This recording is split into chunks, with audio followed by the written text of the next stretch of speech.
भजन के बल को बढ़ाओ, दिखावे को मत बढ़ाना।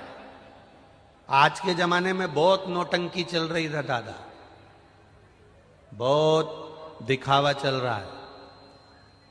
इनके यहां जाओगे तो काम हो जाएगा, उनके यहां जाओगे तो काम हो जाएगा, इनके यहां चले जाओ तो काम हो जाएगा। इतना याद रखना, दुख उसने दिया है तो कोई नहीं काटेगा। किसी की सामर्थ्यता नहीं कि तुम्हारे दुख को काट दे। दुख काटने की सामर्थ्यता केवल महादेव की। सारी दुनिया के लोग लगे रहेंगे।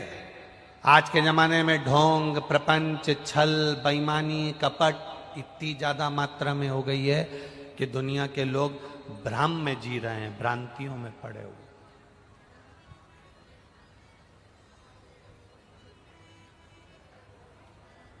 अपने कर्म पर विश्वास करना।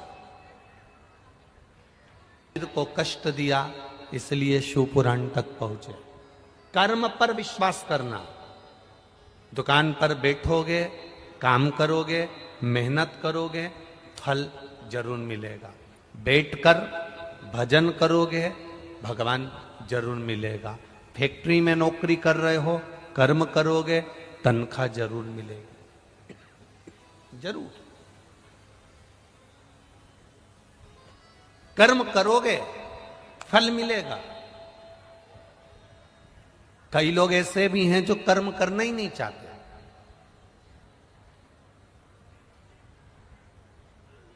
हमें काम ही नहीं करना।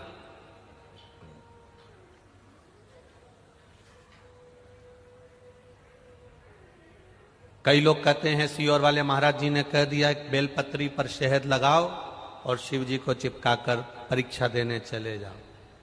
सीहोर वाले महाराज की आधी बात तो आपने सुनी कि बेलपत्री पर शहद लगाकर शंकर जी को चिपकाकर चले जाना, और लोगों ने उस क्लिप को भी आधा काट कर टीवियों पर चला दिया, पर उसको पूरा नहीं सुना कि सीहोर वाले महाराज ने कहा था पहले अपना कर्म करते जाना, पढ़ाई करते जाना, विद्या अध्ययन करते जाना। अपने कर्म को करते करते आगे बढ़ना, फिर शंकर भगवान पर एक बेलपत्री चिपकाकर उस पर भरोसा कर कर फिर चले जाना, कार्य पूर्ण हो जाएगा। यह विश्वास के साथ करिए। एक पत्र आया है,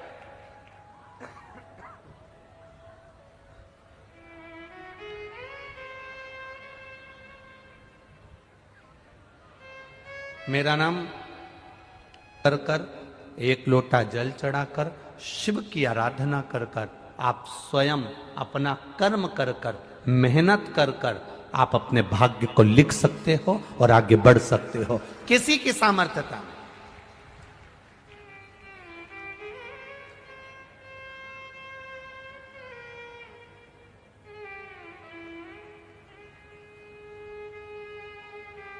कौन की सामर्थ्यता हो? लिखने वाला वो है।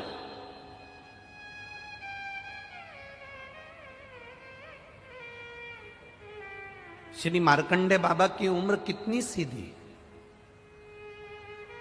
श्री मानी जी ने तप करा, साधना करी, संतान का सुख नहीं है। संतान का सुख नहीं है।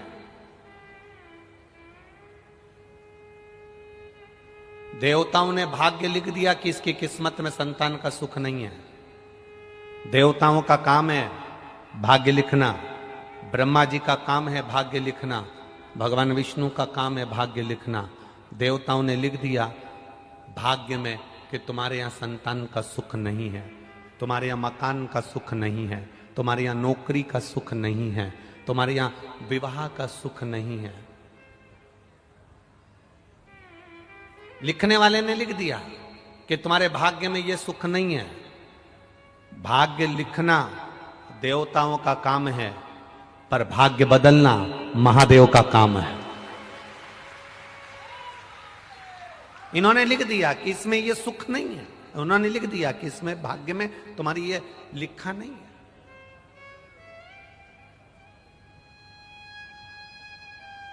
दुनिया में किसी की सामर्थ्यता नहीं कि तुम्हारा भाग्य लिख दे, तुम्हारा भाग्य बता दे। सामर्थ्यता केवल एक देवादिदेव महादेव की है। इंसान को खुद को नहीं मालूम कि उसके साथ में अगला एक कदम बाद क्या होने वाला है। इंसान को खुद नहीं मालूम कि 2 कदम चलने के बाद क्या होने वाला है। इंसान को खुद नहीं मालूम कि थोड़ी देर बाद उसके साथ क्या होगा। भगवान ने यह गुण किसी को नहीं दिया कि कोई किसी का भाग्य बता दे या किसी का भाग्य लिख दे। हाँ, जो परमात्मा ने लिखा है वो मृत्यु लोक में आकर भोगना हमको है। पर जितना हम शंकर का भजन कर सकते हैं, जितना भगवान की कथा सुन सकते हैं, उससे हमें बल मिलता है, उससे बल। मार्कंडू जी की यहां संतान का सुख नहीं है।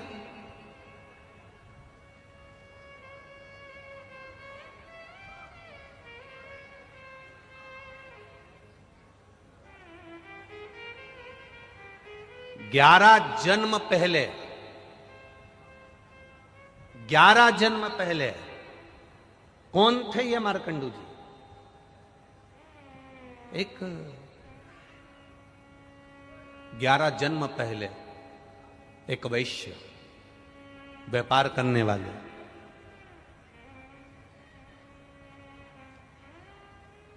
इनकी पत्नी के परिवार में से सब शांत हो गए थे। केवल एक अकेला घर में इनका एक साला बच गया था। जैसे धृतराष्ट्र के यहां भी एक साला बच गया था। कौन था वो? शकुनी मामा बच गया था। अब पूर्व में ये वैश्य थे, खूब अच्छा कर्म करा, कभी किसी का दिल नहीं दुखाया इन्होंने। दुकान तो करी, व्यापार तो करा, पर किसी का मन नहीं दुखाया। धीरे धीरे धीरे धीरे साले को दुकान में लगा लिया। साले से इन्होंने एक बात जरूर कही कि देखो, किसी का मन नहीं दुखाना है। साले ने कहा जी जीजा जी, मैं किसी का मन नहीं दुखाऊंगा, व्यापार करूंगा, अच्छे से करूंगा। साला खुद की कमाई करने के लिए अनाज में कंकर मिलाने लगा, कंकर मट्टी मिलाने लगा। कंकर मट्टी के वजन के बराबर अनाज अलग कर लेता और उसको बेचकर खुद का पैसा बना लेता। अब कर्म की गति देखिए कितनी विचित्र है। कंकर मिट्टी अनाज में बिकने लगा। एक विधवा ब्राह्मणी रहती थी और उस विधवा ब्राह्मणी का 2 पुत्र थे और वो 2 पुत्र इस अनाज को खाए, पेट में उनके पत्थर जम गया, मिट्टी जम गई और वो दोनों पुत्र धीरे धीरे कर कर मर गए। ब्राह्मणी को मालूम पड़ा, वेदों ने बताया, औषधि देने वाले जितने भी वैदिक आए, जिन्होंने वेद बताए कि तुम्हारे बच्चों के पेट में मिट्टी पत्थर जम गया, इसलिए तुम्हारे बच्चे मर गए। विधवा को मालूम पड़ा कि उस सेठ जी के यहां से अनाज आता था। सेठ जी के यहां पहुंची और जाकर उस विधवा ने उस सेठ जी से कहा, सेठ जी आज मेरे बच्चे मेरे सामने अधोगति में मरे हैं, जब तुम्हारे बच्चे मरेंगे तब तुम्हें मालूम पड़ेगा। और एक जन्म में नहीं, कई जन्म में तुम्हारे बच्चों के साथ यही होगा। सेठ जी के घर में भी 2 लड़के थे, दोनों अधोगति में मर गए। सेठ जी के प्राण छूट गए। गलती करी केवल एक उस साले ने।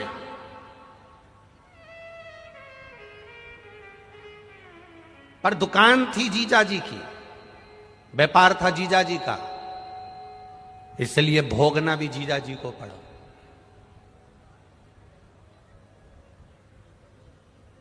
भोगना भी जीजा जी को पड़ा।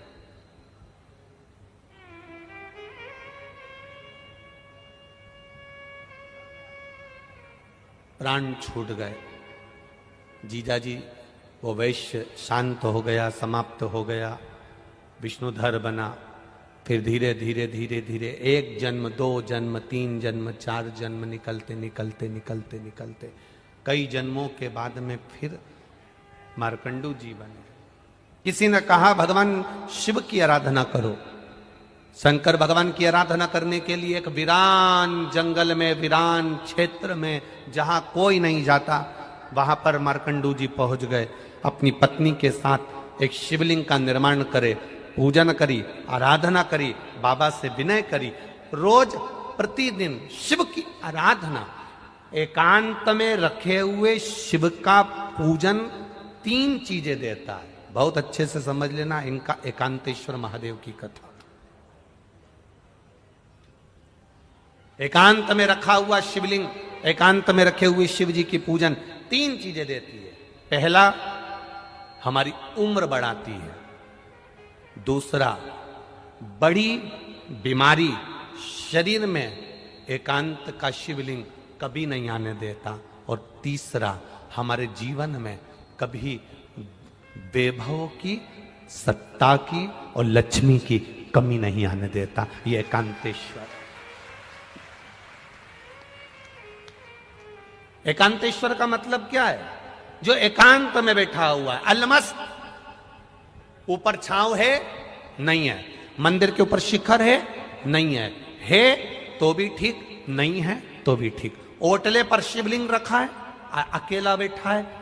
ना तो पार्वती उनके पास में बैठी दिख रही हैं, ना कोई बैठा दिख रहा है, ना गणेश जी दिख रहे हैं, ना कार्तिकेय दिख रहे हैं। बैठे हैं तो ठीक, नहीं है तो अकेला नंदी सामने बैठा है और शिव जी का शिवलिंग रखा है।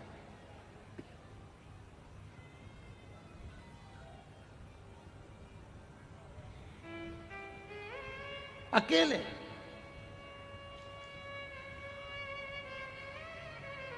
कई लोग हमसे कहते हैं गुरुजी,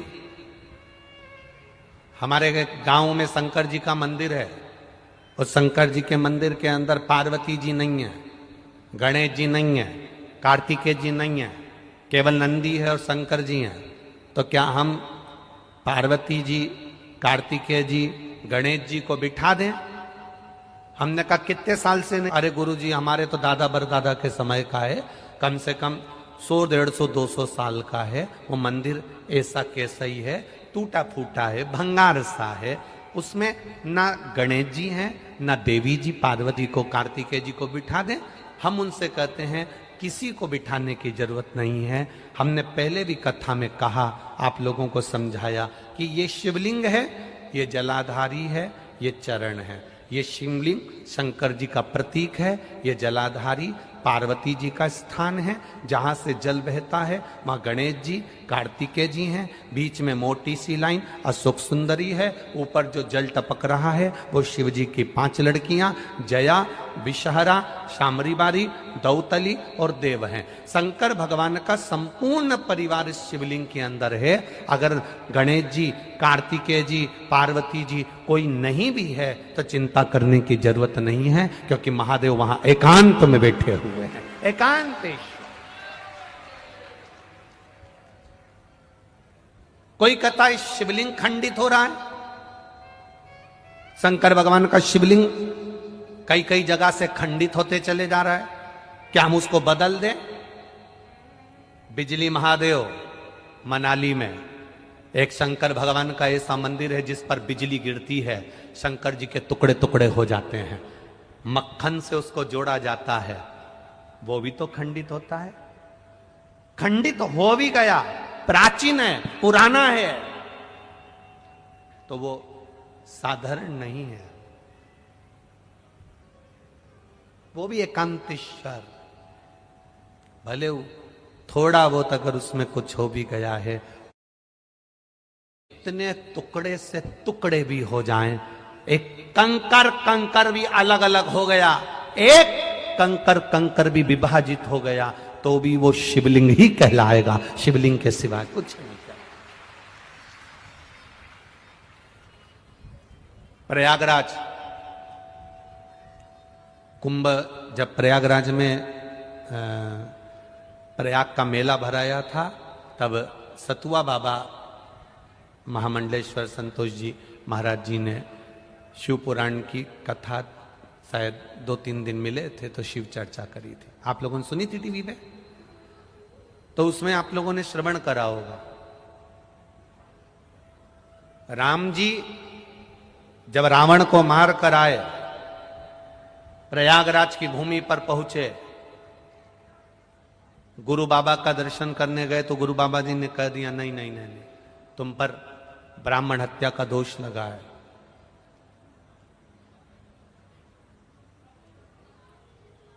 1 करोड़ शिवलिंग का निर्माण करोगे तब तुम ब्राह्मण की हत्या से मुक्त होगे।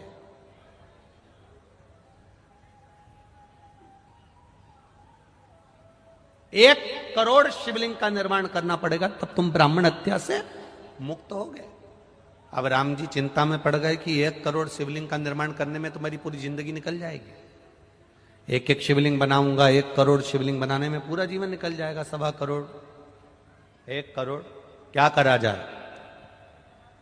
तब मां गंगा जी से राम जी ने पूछा कि आप बताओ कि शिवलिंग का निर्माण कैसे करा जाए। तो गंगा जी के पास गए, गंगा जी ने कहा चिंता लाइक मत करें, करो सब्सक्राइब राम जी, करें, कमेंट करें, धन्यवाद। गंगा के तट की बालू रेत का शिवलिंग बना लो। उस बालू रेत में छोटे छोटे छोटे छोटे इतने कण होते हैं, मिट्टी का शिवलिंग बना लो। मिट्टी में इतने कण होते हैं, इतने कण होते हैं,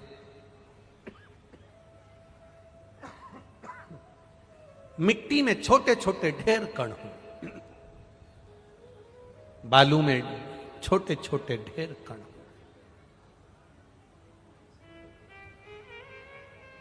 जब हम दुनिया के लोग हंसते हैं, सावन महीने की जब शिवरात्रि के दिन पूरे विश्व के लोग जब ऑनलाइन शंकर भगवान का शिवलिंग बनाते हैं, पूजन करते हैं, आप लोगों ने करी कि नहीं करी? जब हम सीहोर से या जहां कथा चलती रहती है वहां से सावन महीने की शिवरात्रि पर जब शिवलिंग का निर्माण करवाते हैं, शिवलिंग का पूजन करवाते हैं, उसका लाभ क्या मिलता है जिसने करी उसको मालूम है। मिट्टी का शिवलिंग बनाओ, बालू रेत का शिवलिंग बनाओ, जब हम पूजन करते हैं, एक शिवलिंग के पूजन का फल नहीं मिलता, करोड़ों शिवलिंग के पूजन का फल हमारे खाते में चला जाता। करोड़ों शिवलिंग।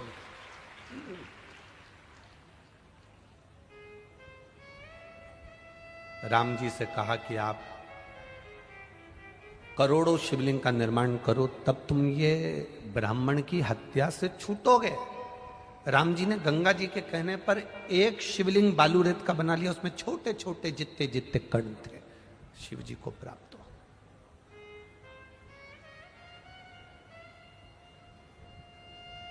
क्या मिलता है ये कथा में, पंडाल में बैठकर कथा सुनने से?